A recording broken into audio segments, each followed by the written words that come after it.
Hello everyone, and EA has just got out the chopping block for their PC free-to-play games, or they just put them on the chopping block. They're wielding the axe on 4 of their PC free-to-play games. Now, SWTOR has been spared of this. That comes as a blog post.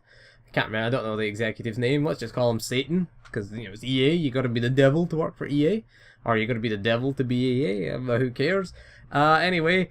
Yeah, so 4 of their PC free-to-play games are going bye-bye, and the games are, there's 2 Battlefield games, Battlefield Heroes, Battlefield Play for Free, Need for Speed World, and FIFA World. That's interesting, but SWTOR is being spared for now.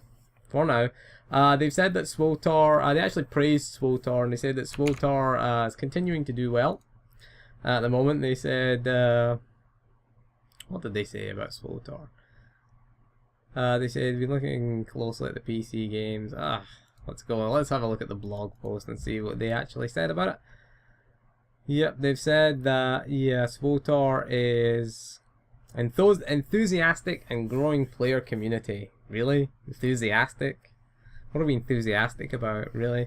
But interestingly enough, that they have said it is Patrick Soderlund. That's the executive. Let's just call him Satan.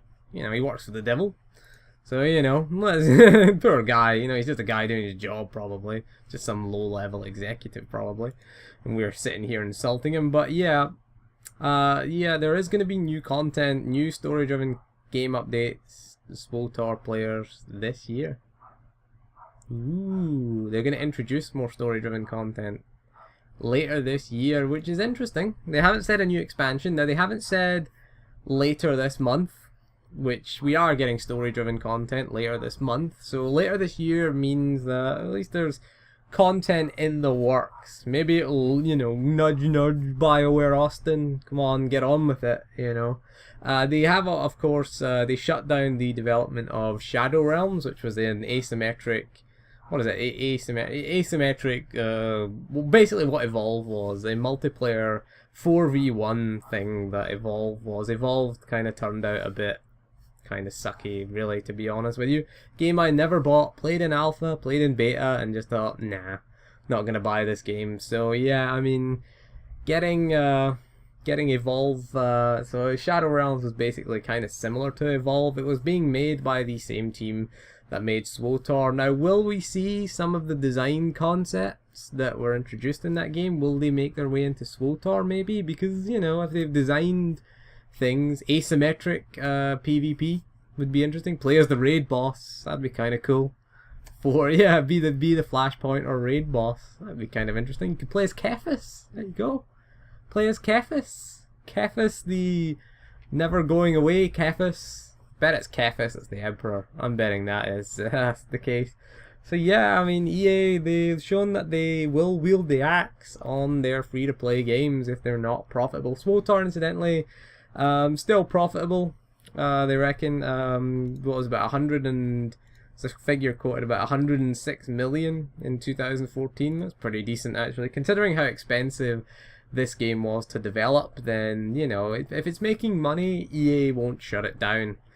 They won't shut... I don't think they'll shut SWTOR down this year. Definitely not, because, you know, it's a big year for sort of Star Wars this year with Episode 7 coming along. So they're definitely gonna be supporting this game at least through 2015, probably into 2016. We don't know when the license agreement ends. We don't know if SWTOR was part of their license agreement with Disney. I don't know if that got extended, but apparently it's only got maybe 2 years left to run with SWTOR, but I don't know if it was extended when they signed the agreement with Disney. And bear in mind that it is the only EA Star Wars game currently available on the market right now.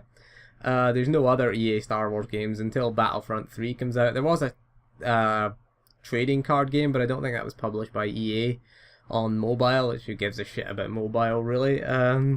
Yeah, so again, EA, this is their only Star Wars game, so I don't think they're going to shut it down anytime soon, as long as it's making money, and as long as it has an active player base. Then, you know, they don't seem to spend that much resources. It doesn't seem that expensive, given the state of the current expansion. Also, the server lag is going to get fixed in the EU. Hopefully they're switching to a new internet service provider. We got at last we got a response from the community team about that. So apparently it's an ISP issue. It's not an issue with the servers, it's an issue with the routing.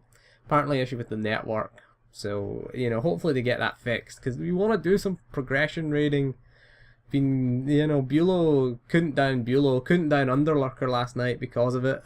Couldn't down Underlurker in a guild run as well because of the lag. Kept failing the cross. Everyone saying they're in the cross, and you're seeing people outside the cross. Same old problems. So hopefully we can get that fixed, and they get that fixed soon, and we can get back to raiding, because we couldn't even down Bulow in HM because we weren't positioning the barrels correctly because of the lag. We were getting, you know, 700 milliseconds. Some people reporting 1 second of lag, and that is ridiculous. You know, 700 milliseconds is 0.7 of a second, which, you know, you can't play with that, honestly. I mean, normally I get between 30 and 40 milliseconds.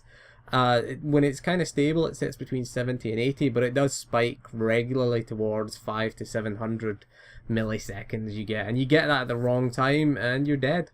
You're dead, especially in HM with these HMs. So hopefully they get that fixed soon. Hopefully they change to a different network. Maybe they're changing ISP. That's what they've said.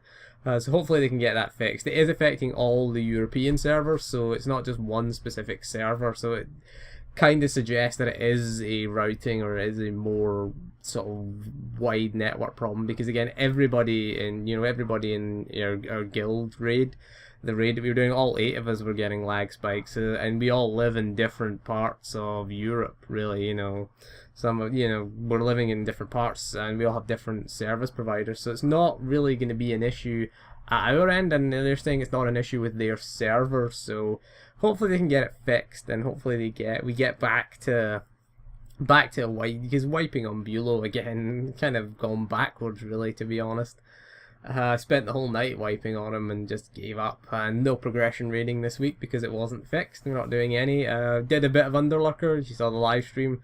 Couldn't get it down, to be honest with you. Again, that cross failing the cross again. They need to make that cross less sensitive to server lag. Really need to fix that cross on Underlurker. But anyway, so we survived the chop this time, at least.